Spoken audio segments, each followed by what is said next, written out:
வணக்கம் நண்பர்களே, வாழ்க வளமுடன் நலமுடன் வாழ்க வையகம். நம்ம எல்லாரும் எதிர்பார்த்துட்டு இருக்க இந்த தைப்பூச பதிவு தான் இப்போ நம்ம பார்த்துக்கிட்டு இருக்கோம். ஸோ ஏற்கனவே நம்ம பகுதி 1 பகுதி 2 கொடுத்துருக்கோம். ஸோ பகுதி 1ல் என்ன பண்ணணும் ஏது பண்ணணும், பகுதி 2ல் தைக்கிருத்திகை வந்தது. ஆக்சுவலாக நான் தொடர்ந்து ஒவ்வொரு நாளும் நம்ம இன்றொரு தகவல் சுதாமா யூடியூப் சேனலில் இதை பற்றின பதிகங்களும் பாடல்களும் போடலாம் நான் ஒரு பிளான் பண்ணியிருந்தேன். பட் வேலை நிமித்தம் காரணமாக என்னால் தொடர்ந்து கொடுக்க முடியல, மன்னிச்சுக்குங்க.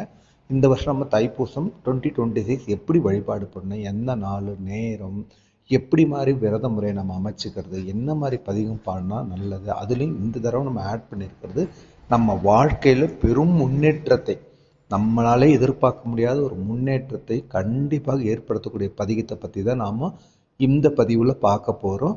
அதோடு சேர்த்து எல்லா தகவல்களும் நம்ம இதில் பார்க்க போகிறோம். பல கேட்காத தகவல்கள், நீங்கள் இது வரைக்கும் பார்க்காத விரத முறைகள் எல்லாமே நம்ம இதில் பார்க்க போகிறோம். தைப்பூசத்துக்கு பல சிறப்புகள் இருக்குது. நம்ம ஏற்கனவே பதிவு 1லேயும் கொடுத்துருக்கோம். என்ன மாதிரி வரலாற்று காரணங்கள், தைப்பூசத்தோட சிறப்புகள், மகிமைகள், அற்புதங்கள் நிகழ்ந்த நாள் எல்லாமே அதில் கொடுத்துருக்கோம். எல்லா கோவில்லையும் இந்த தைப்பூசம் முருகப்பெருமான் இங்கே மட்டும் இல்லைங்க, உலகம் முழுக்க, லண்டன், ஆஸ்திரேலியா, அமெரிக்கா, சிங்கப்பூர், மலேசியான்னு சொல்லிட்டு எல்லாருமே பார்த்திங்கன்னா அந்த ஒரு தைப்பூசத்துக்காக வெயிட் பண்ணி அந்த பால் குடம் எடுக்கிறது, காவடி எடுக்கிறது, அலகு குத்தி பாத யாத்திரையாக நடந்து போய் அவங்களோட காணிக்கைகளை செலுத்துவாங்க. அதுலேயும் பார்த்திங்கன்னா பழனி மலைக்கு பாத யாத்திரை செல்வது ரொம்ப ரொம்ப விசேஷமானது இந்த தைப்பூசத்தில். ஏன்னா பழனியில் பார்த்திங்கன்னா காலையில் ஆண்டியாக இருப்பார். அவரை பார்த்து நம்ம வீட்டுக்கு சேர்ற இரவு நேரத்துக்குள்ளே நமக்கு அவர் அங்கே ராஜ அலங்காரத்தில் இருப்பார். நம்ம வீட்டுக்கு சேர்றதுக்குள்ள நம்ம வாழ்க்கையில் கண்டிப்பாக அந்த வறுமையை போக்கி அதுக்குண்டான முன்னேற்றத்தை கொடுக்கக்கூடிய ராஜ வாழ்க்கையை கொடுப்பார் என்ற அந்த ஒரு தத்துவத்தை உணர்த்துவது தான் பழனிமலை. வாங்க இப்போ நாம் எப்படி முருகப்பெருமானை எப்படி வழிபாடு பண்ணலாம், அதோட அந்த பழனிமலையோட சிறப்புகள் நான் பின்னாடி நான் சொல்கிறேன். எப்போவும் நம்ம எந்த ஒரு விரதம்னாலும் காலையிலே ஆரம்பிச்சிருது நல்லது. அதுவும் அந்த தைப்பூசம் அன்னைக்கு பார்த்திங்கன்னா முழுக்க பௌர்ணமியும் இருக்குது, அதே நேரத்தில் முழுக்க நம்ம பூச நட்சத்திரமும் இருக்குது. எப்பவும் போல் நிலவாசலில் 2 தீபம், ஓகேங்களா? நிலவாசலில் தீபம் கோலம் போட்டு அழகாக கோலத்துக்கு நடுவில் வைக்கிறதோ இல்லை 2 தீபம் வைக்கிறதோ. இப்போ எங்கள் வீட்டில் நான் போட்டது இப்போது நாங்கள் போட்டது கிருத்திகை அப்போ போட்டது. ஸோ நிலவாசலில் கோலம் போட்டு நடுவில் 1. எப்பவும் போல் முருகர் வழிபாடு எந்த வழிபாடாக இருந்தாலும் சரி, விசாக நட்சத்திரம் கும்பிட்றோம், இல்லை பூச நட்சத்திரம் கும்பிட்றோம், கிருத்திகையில் கும்பிட்றோம், சஷ்டியில் கும்பிட்றோம், எதுவாக இருந்தாலும் இந்த ஷட்கோண கோலம்ன்றது ரொம்ப ரொம்ப முக்கியம். நடுவில் ஓம் எழுதி ச ர ப ந ப ப பாருங்கள் 6 இது ஷட்கோண கோலத்தில் போட்டுட்டு முருகப்பெருமான்ல ஒவ்வொன்றும் 6 விளக்கு நம்ம ஏற்றணும்.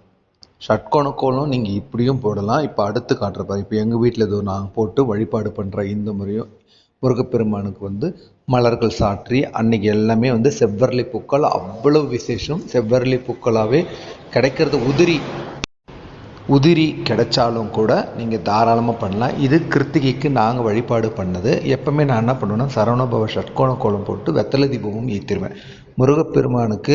அதுவும் செவ்வாய்க்கிழமை, இந்த தடவை தைக்கிருத்திகை செவ்வாய்க்கிழமையில் வேறு வந்தது.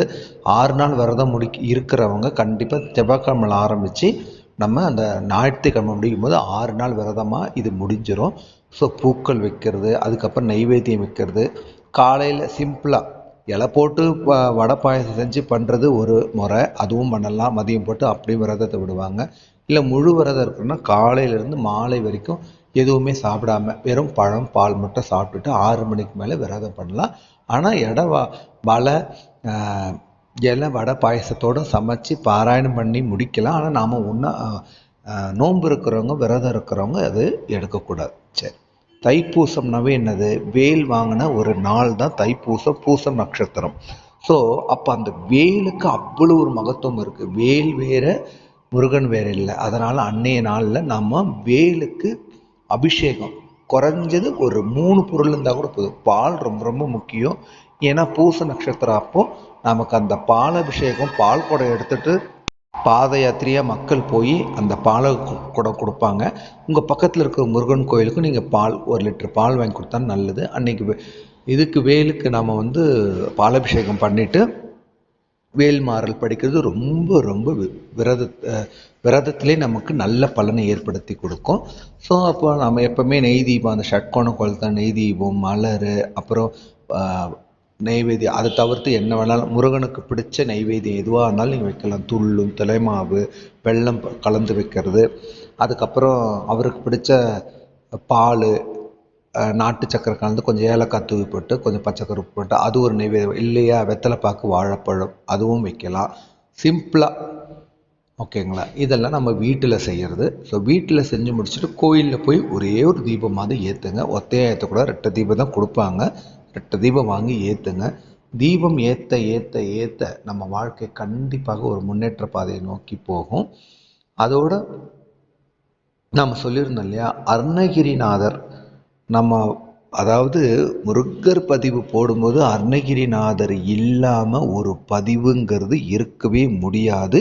அப்படியே இருந்தாலும் அது வந்து மகா பாதகம்னே சொல்லலாம். ஏன்னா வாழ்க்கையில் 2 கலந்தது வந்து அருணகிரிநாதரும் முருகப்பெருமானும். ஏன்? அருணகிரிநாதர் பண்ணாத தப்பில்லை, அருணகிரிநாதர் செய்யாத உலகவியல் குற்றங்களே கிடையாது. பல பெண்களோட தொடர்பு, இளம் வயதில் இது கிடையாது, ஒரு ஒழுக்கமின்மை, அப்படியே அவருக்கு ஒரு உடம்புல வந்து அந்த காலத்தில் வந்து நோய் வந்து உடம்பே அழுகி போயிடுது. இதுக்கு மேலே இந்த உயிர் வேணான்னு நம்ம தற்கொலை பண்ணும்போது தான் முருகப்பெருமான் அவரை ஆட்கொண்டு அழகாக வந்து சும்மா இரு சொல்லறன்னு சொன்ன ஒரு வார்த்தைக்கு 12 வருஷம் இருந்தார். சரி, முருக வழிபாடுனாவே என்னது? முருகன் மூல மந்திரம், இது எல்லாமே ரொம்ப முக்கியம். நாம் முக்கியமாக இந்த தடவை நம்ம சொல்ல வேண்டியதே இந்த வறுமை. நான் சொன்னல வாழ்க்கையை மாற்றக்கூடிய பதிகம் இதுதான். வடிவும் தனமும் மனமும் குணமும் குடியும் குலமும் குடிபோகியவா அடியந்தம் இல்லா அயில்வேல் அரசே பிடி என்று ஒரு பாவி வெளிப்படினே.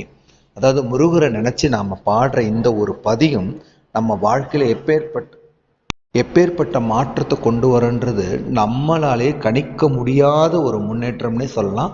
அப்பேற்பட்டது நம்ம அந்த பதிகத்திலே நம்ம அதான் முதல்ல நம்ம தம்ப்நெயிலே கொடுத்துருந்தேன். அது போக திருப்புகழ், அது கந்தர் அனுபூதி. இது திருப்புகழ் என்ன? இது வந்து என்ன? செல்வம் வளம் வாழ்க்கையில் முன்னேற்றம்னா வறுமை நீங்கணும். அதுக்கு பாருங்க இந்த திருப்புகழ். சிவமா துடுனே அனுபோகமதாய் சிவஞான முதே பசியாரி திகழ்வோடு இருவோர் ஒரு ரூபமதாய் திசிலோகமெல்லாம் அனுபோகி இவனே இனமா மலனோ டமரோர் இளையோ நினவே மறையோத இறையோ நிடமாய் விளையாடுகவே இயல்வேலுடன்மா அருள்வாயே. இயல்வேலுடன்மா அருள்வாயே தவலோகமெல்லாம் முறையோ வெனவே தழல்வேல் கொடுபை அசுராரை தலைதூள் படையேழ் கடல் தூள் பட மாதவும் வாழ்வுறவே விடுவோனே கவர்பூ வடிவாள் குரமாதுடன்பால் கடனா மனைவே அணைமார்பா கடையே முடிதோ படநோய் விடவே கடல்மால் வரைசேர் பெருமாளே. இந்த திருப்புகழ் அவர் திருவண்ணாமலையில் பாடினார். எப்படி சொல்கிறீங்களா? கனல் மால் வரைசேர். கனல்னா நெருப்பு, நெருப்பு தலம் இது சாக்ஷாத் நம்ம திருவண்ணாமலை. அதுக்கப்புறம் இந்த பதிகம் என்ன பண்ணும் தெரியுமா? இருக்கிற 9 நவகிரக கோள்களோட தாக்கத்தையும் குறைக்கும். அது மட்டும் என்னது? பிரம்மன் எழுதின தலை எழுத்தையே மாற்றும். இந்த 2 பதிகம் ரொம்ப வாழ்க்கையில் முன்னேற்றத்தை ஏற்படுத்தக்கூடியது. நாளென் செய்யும் வினைதானென் செய்யும் என்னை நாடி வந்த கோல் என் செய்யும் கொடும் குற்றன் செய்யும் குமரேசேர் தாளும் சிலமும் சதங்கையும் தண்டையும் சண்முகம் தோளும் கடமும் எனக்கு முன்னே வந்து தோன்றினே செயல்பட்டழிந்தது செந்தூர் வயல்பொருள் தெம்கடமின் மால்பட்டழிந்தது பூங்குடியார் மனம் மாமயிலோன் வேல்பட்டழிந்தது வேலையும் சூரனும் வெற்பும் அவன் கால்பட்டழிந்தது இங்கு என் தலைமையில் ஐயன் கையெழுத்தே. ஐயன்னா யாரு? பிரம்மன். பிரம்மன் எழுதின தலைவிதின்னு சொல்லல, அவரு பிரம்மன் எழுதின எழுத்தையே மாற்றக்கூடிய வல்லமை படித்தது இந்த 2 பதிகம். அந்த பதிகம் நாளும் கோளும் செய்யாததை நல்ல நாள் செய்யும் சொல்லுவாங்களா, அந்த மாதிரி கோள்களால் வரக்கூடிய வினைப்பயன் தாக்கத்தை குறையக்கூடிய பதிகம் அது. இந்த பதிகம் நம்ம வாழ்க்கையில தலையெழுத்தையே மாற்றக்கூடிய ஒரு பதிகம். ஆக இந்த 2 பதிகம் திருப்புகழ், கந்தர் அனுபூதி, இது நம்ம வாழ்க்கையில நம்ம எதிர்பார்க்காத முன்னேற்றத்தை கண்டிப்பாக நமக்கு வந்து சேர்க்குங்கிறதுல எந்தவித ஐயமும் வேண்டாம்.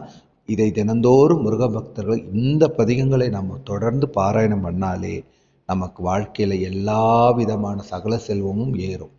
இதெல்லாம் முடிஞ்சது போக வறுமை நீங்கிறதுக்கு கந்தர் அனுபூதி, அதுக்கு குடியும் குளமும் வந்து பார்த்திங்கன்னா கடன் நீங்குது. இதெல்லாம் போனதுக்கப்புறம் நமக்கு சகல செல்வம் வரணும் இல்லை, அதுக்கு இந்த திருப்புகழ்.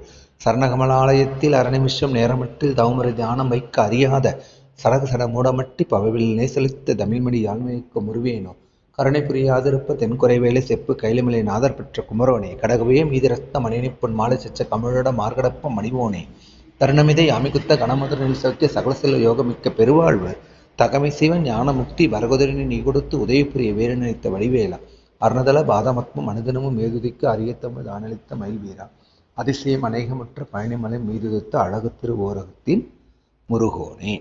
இந்த பாடல் சகல செல்வம் நமக்கு கிடைக்குங்கிறது இந்த பாடல்லே இருக்கு. ஓகேங்களா. அப்புறம் கந்தர் அனுபூதி. கந்தர் அனுபூதி மொத்தம் 51 பாடல்கள். 51 பார்த்தீங்கன்னா 51 அக்ஷரங்களை அடிப்படையாக வைத்து 51 பாடல்களை எழுதியிருப்பார். அதில் இருக்கிறதா நம்ம அந்த வடிவும் தனமும் குணமும் குடிமும் அது போட்டிருந்தோம். அது நீங்கள் கந்தர் அனுபூதி படித்து பாருங்களேன். நம்ம வாழ்க்கையில் நீங்களே எதிர்பார்க்க முடியாத பல மாற்றங்கள் ஏற்படும். வாங்க இப்போ தைப்பூசம் விரத முறை எல்லாமே பார்த்தாச்சு. இப்போ என்னைக்கு வருது? பிப்ரவரி 1, அதுவும் ஞாயிற்றுக்கிழமையே வருது. ஸோ இப்போ விரத முறை இருக்கிறவங்க என்ன பண்ணணும்னா, பௌர்ணமியும் பார்த்தீங்கன்னாக்கா அதிகாலை 4:41 ஆரம்பித்து அடுத்த நாள் 2ஆம் தேதி 4:43 வரைக்கும் இருக்குது. ஆக பௌர்ணமி முழுசாக அமைஞ்சிருக்கு. அதை விட ஒரு அற்புதமான நாள் இருக்கவே முடியாது. ஏன்னா ஒரு நாள் பூசம் வரும்போது பௌர்ணமி தள்ளி வரும், பௌர்ணமி வரும்போது பூசம் தள்ளி வரும் இல்லையா? அதுக்கு வாய்ப்பே இல்லை. பூசமும் பௌர்ணமியும் சேர்ந்து வர்றதுங்கிறது ரொம்ப காண கிடைக்காத ஒரு அற்புத திருநாள். இந்த நாளில் இப்படி பண்ணணும். இப்போ விரதம் இருக்கிறவங்க எப்படி பண்ணணும் எல்லாமே செஞ்சு. இப்போ வழிபடும் நேரம்னா காலையில் பிரம்ம முகூர்த்தத்தில் 4:30லேருந்து 6:30க்குள்ளே முடிச்சிடலாம். அப்படி இல்லைன்றவங்க கொஞ்சம் தள்ளி தாங்க பண்ண முடியும்னா 8லேருந்து 9:30 மணி வரைக்கும் அந்த ஒரு நேரம் இருக்குது. ஆனால் இதெல்லாம் விரதம் இருக்கிறவங்களுக்கும் விரதம் இல்லாதவங்களுக்கும் இதே நேரம் தான் மதியம். ஏன்னா சண்டே ஞாயிற்றுக்கிழமை வரனால 12-1:30 முடியாது இல்லையா? அதனால் 1:30 மணிக்கு மேலே 1:35லேருந்து 2:35 அந்த 2 பேரை விட்டால் இதுதான். இல்லைங்க நாங்கள் எதுவுமே பண்ணலன்னா விரதம் விடணும்னா மாலை 6 மணிக்கு மேலே முடிச்சிடலாம். ஆக தைப்பூசம் 1-2 அதிகாலை 1:54லேருந்து 2:01 வரைக்கும் இருக்குது. ஸோ தைப்பூசம் என்றைக்கு வருதுன்னு பார்த்துட்டோம், நேரம் பார்த்துட்டோம், வழிபடக்கூடிய நேரத்தையும் பார்த்தாச்சு. தைப்பூசம் என்றைக்கு வருதுன்றது. ஸோ விரதம் இருக்கிறவங்க இல்லாதவங்க எப்படி இருக்கணுன்றது நான் சொல்கிறேன். படிக்க வேண்டிய பதிகம்னு பார்த்தோம்னா எப்போவுமே முருகருக்கு அந்த மூல மந்திரம் காயத்ரி மந்திரமும் இருக்கா. அதுக்கப்புறம் என்னது 108 முறை ஓம் சரவண பவன்ற அந்த மந்திரம் வாழ்க்கையின் தலையெழுத்தையே மாற்றக்கூடியது. அது கந்த சஷ்டி கவசம், கந்தகுரு கவசம், குமாரஸ்தவம், அருணகிரிநாத அருள் செய்த திருப்புகழ், கந்தரலகாரம், கந்தர் அனுபூதி, கந்தர் கலிவெண்பா, அப்புறம் வேல்மாறல், வேல் வகுப்பு, இந்த பதிகங்கள், கந்தர் அனுபூதி எல்லாமே பாடலாம். இதில் ஏன் பழனிக்கு மட்டும் அப்படி ஒரு சிறப்பு அப்படின்னா, இந்த பழனியில் இவர் கோச்சிக்கிட்டு ஆண்டி வேடம் இருப்பாங்க. அப்போது சூரபத்மன் அழிக்கிறதுக்காக அன்னை பராசக்தி என்ன பண்ணுவாங்க, வேலை மொத்த சக்தி ரூபமாக ஒரு வேலை உண்டு பண்ணி அவரை சமாதானம் பண்ணி வேலை கொடுத்த நாள் தான் எங்கே பழனியில் வேலை கொடுத்த நாள் தான் தைப்பூசம். அதனால தான் பழனியில் எங்கே எல்லா கோயிலும் சிறப்புனாலும் வெகு விமரிசையாக நடக்கிறது பழனியில். இன்னொன்று, எல்லாரும் அந்த பழனிக்கு தான் காவடி எடுப்பாங்க, அலகு குத்துவாங்க, அதுக்கப்புறம் பால் குடம் எடுப்பாங்க. இது எல்லாமே பார்த்திங்கனாக்கா பழனி கோயிலில் நடக்கும். அதே மாதிரி பழனி கோயிலுக்கு இன்னொரு சிறப்பு இருக்குன்னா, எல்லா கோயில்லையுமே மலையில் தங்கறதுக்கு அலோடு உண்டு. ஆனால் பழனி மலையில் இந்த தைப்பூச நாள் ஒரு நாள் மட்டும் தங்கறதுக்கு அலோடு உரிமை இருக்காது. யாருக்குன்னா எல்லாருக்கும் கிடையாது. பர்வத ராஜகுல அந்த வம்சத்தில் வந்தவங்களுக்கு மட்டும்தான். ஏன்னா பர்வத ராஜகுல வம்சத்தில் பிறந்தவங்களோட இமவான் மகள் யார்? சக்தி. சக்தியோட இமவான் மகன் பொண்ணு எடுத்ததுனால மாமனார் அந்த ஊரில் இருந்த அந்த அரசருக்கு முருகன் பேரனாகிறார். அப்போ பேரனை பார்க்கறதுக்கு அந்த ஊர் மக்களுக்கு மட்டும்தான் அன்னைக்கு ஒரு நாள் பழனி மலையில் தங்கறதுக்கு அனுமதி உண்டு. அது மட்டும் இல்லாமல் அன்னைக்கு அந்த தைப்பூசம் நாள் அன்றைக்கு தான் நம்மளோட வள்ளலார் யாரு? வள்ளலார் ஜோதி ரூபத்தில் இணைந்த நாள் தைப்பூசம் அன்னைக்கு தான். அவரோட அந்த தாரக மந்திரம் என்னது? அருட்பெரும் ஜோதி அருட்பெருஞ்சோதி தனிப்பெருங்கருணை அருட்பெரும் ஜோதி. இந்த தாரக மந்திரத்தை அன்னைக்கு அவரை நினச்சி நம்ம வழிபாடு பண்ணி ஒரு விளக்கு அவருக்குன்னு ஒரு விளக்கு ஏற்றி, ஏன்னா அவர் ஜோதி ரூபமாக காட்சி தரவர் தான் நம்ம வள்ளலார். மாடிய பயிரே கண்ட போதெல்லாம் மாடியவர் அவர் தானே. ஸோ அந்த நாளில் தைப்பூச நாளில் அன்னைக்கு தான் அவர் ஜோதியில் ஐக்கியமானாலும் தைப்பூசம் தான். ஸோ அதுவும் வந்து ஒரு சிறப்பு அம்சம். அன்னைக்கு ராமன் நம்ம வள்ளலாரை வந்து பாராயணம் பண்ணி அவருக்கு இந்த தாரக மந்திரத்தை சொன்னாலே போதும். அருட்பெருஞ்சோதி அருட்பெருஞ்சோதி, தனிப்பெரும் கருணை தனிப்பெரும் கருணை. ஸோ அதுக்கப்புறம் அன்னதானம் ரொம்ப ரொம்ப ரொம்ப முக்கியமானது. இந்த அன்னதானம் எந்த ஒரு விரதமானாலும் இந்த அன்னதானம்ன்றது மட்டும்தான் அந்த விரதத்துக்கு உண்டான ஒரு முழு பலனை கிடைக்கும். எங்களுக்கு அவ்வளோலாம் இல்லைன்னு நினைக்கிறவங்க கூட பரவாயில்ல, ஒரு உயிரினுக்கமாவது ஒரு பொறி வாங்கி போட கூட ஒரு 10 புறா சாப்பிட்டாலும் நல்லது. ஒரு காக்காக்கு வச்சிங்கன்னா அது ஒரு 10 காக்கா வச்சு சாப்பிடும். அந்த மாதிரி எந்த ஒரு உயிரினத்துக்காக கண்டிப்பாக அன்னதானம் போடுங்க. எதுவுமே இல்லையா, ஒரு பொரியோ இல்லை இதுவோ வந்து வாங்கின்னு போய் ஒரு இந்த பாம்பு எறும்பு புத்து கட்டும் இல்லையா, அங்கே கொண்டு போய் கொடுங்க. அப்படி கொடுக்கும்போது முருகப்பெருமான் 12 கைகளாலும் நமக்கு வாரி கொடுப்பார். பக்கத்தில் இருக்கிற பள்ளி பிராட்டியும் தெய்வானை அன்னையும் நமக்கு என்ன கொடுப்பாங்க, பத்தாதுங்க அவருக்கு இன்னும் கொஞ்சம் அதிகமாக கொடுங்கண்ணா. இப்படி குடும்பத்தோடு நமக்கு போட்டி போட்டு அள்ளி கொடுக்குற தெய்வம் வேறு யாரும் இல்லை, சாக்ஷாத் முருகப்பெருமான் தான். ஸோ இந்த கலியுகத்தில் கண்கண்ட தெய்வம் சொந்த தெய்வம் கந்தக்கடவுள் நம் சொந்த கடவுள் முருகன் ஒருவர் தான். என்ன மக்களே, தைப்பூச வழிபாடு இப்போ நல்லா தெரிஞ்சிருக்கும்னு நினைக்கிறேன். ஸோ வழிபாடு பண்ண எப்படி முறையை நம்ம பார்த்துருக்கோம், நாள் பார்த்தாச்சு, நேரம் பார்த்தாச்சு. இப்போ ஒரே ஒரு டவுட் எல்லாருக்கும், நான் விரதம் இருக்கிறேங்கன்னா விரதத்தை நீங்கள் தீர்மானம் பண்ணிக்கோங்க. எங்களுக்கு உடல் தகுதி இருக்குதுங்க, எங்களுக்கு எந்த வேலையும் பிரச்சனையும் இல்லை, நாங்கள் மருந்து எடுத்துக்கலாம், ஆரோக்கியமாக இருக்கிறோன்றவங்க காலையும் மாலையும் இருந்துட்டு 6 மணிக்கு மேலே விரதத்தை விடலாம். அப்படி விடுறவங்க கூட அதாவது வடை பாயசத்தோடு சாப்பாடு போட்டு மதியம் பரிமாறி சாமிக்கு நைவேத்தியம் பண்ணி அது ஒன்று பண்ணலாம். 6 மணிக்கு மேலே விரதம் விடும்போது சின்னதாக ஒரு நைவேத்தியம் பண்ணி பால் நாட்டு சக்கரை போட்டு அப்படி வச்சு விரதத்தை முடிச்சிடலாம். இல்லைங்க நாங்கள் ஒரு வேளை மட்டும்தான் இருக்கிறோன்றவங்க ஒரு வேளை முடிச்சுட்டு மதியம் அந்த இலை போட்டு வடை பாயசம் போடு